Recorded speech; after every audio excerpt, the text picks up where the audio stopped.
Alright, so this is my official recap of the Brandon Royval versus the Taira fight that happened last night.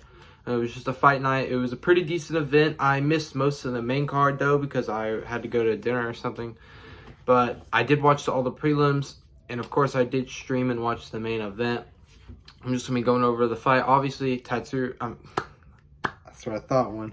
Brandon Royval won a split decision. Yeah, it was a very close fight, very competitive, very good fight. Royval, I mean, I did not think Royval had it in him. He showed how good he was. He had that dog in him. It was a very good fight. I'll be going through it round by round. First round, if you saw my prediction video, I said I thought Taira was going to start out pretty fast. First two rounds, like the first two rounds, that I thought he was going to win them pretty easily. Where I thought Royval was going to have trouble just finding his mark and hitting these shots. Because all I said, he was just really a brawler. And he's got heart. That's pretty much what he has. Pretty decent judo, but that's it.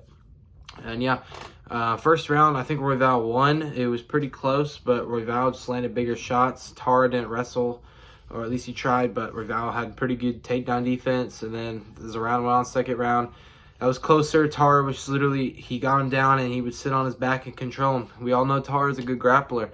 So he was controlling him on the ground, doing lots of groundwork, and Royval was having trouble with that.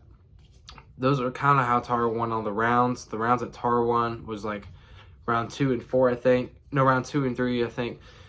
I can't remember, but I know he won round 2 and maybe 3. And then Taira was winning those off grappling. He would get on you and get your back, and he's been looking for that submission, but Royval was fighting the hands very well throughout that fight. And then I think it was round 4 or round 3, one of those rounds, Royval hurt him. He kept piecing him up. Taira, I think it was round 3, Taira was looking very, very fatigued, like he didn't have 5 rounds in him, and that he wasn't a championship level fighter. So Royval was just piecing him up, and then Taira got dropped, and Royval went on him and looked for that choke because he was too tired to defend. He was that close to choking him out. I thought Taira was going to tap. I was like, no way, there's no way this is going to happen. Who would have thought Royval wins by submission? But I mean, he came that close. I actually thought he was going to submit him. But Taira did somehow survive. It was 2-2 going to that fifth round. They both looked fatigued. It was who wanted it more because it was 2-2 going to the fifth. And Royval definitely won that fifth round. He was controlling him on the ground. He even got a takedown. He was outboxing him. Taira just looked fatigued, too tired to throw back. Taira did do okay at the striking, but yeah, he was just not doing what Royval was doing. Royval was outboxing him. He was outworking him. I think it just comes from more experience. Royval was just showing, like, he's been in more 5-round fights. He's been in more of those competitive fights. Taira was undefeated, but he was really young and just hadn't had all that experience. I think he will have another shot at the title soon. But yeah, he's going to have to get on a win streak again. But he's very young, so he has time to grow. But overall, it was a very good fight, very close. I was very entertained. Obviously, I got my prediction wrong, which is rare, but Royval did win.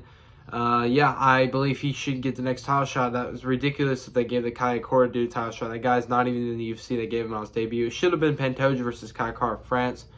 And now that Royval won, he gets that rematch. He should be able to get the winner of that to make up for his loss last year. I don't think he'd win. I think Pantoja's just too good.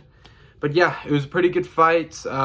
Make sure y'all like this video. Make sure y'all subscribe. I need to get to 50 so I can start going live on YouTube for the recaps. And I might start going YouTube weekly just for talking about MMA. But yeah, y'all have been great. Y'all have been loving the channel. I appreciate that. Make sure y'all follow my TikTok, ElijahS234, all lowercase. And then my Twitch, which is Elijah_House. I go live for all the events, lowercase again. See you guys in the next one.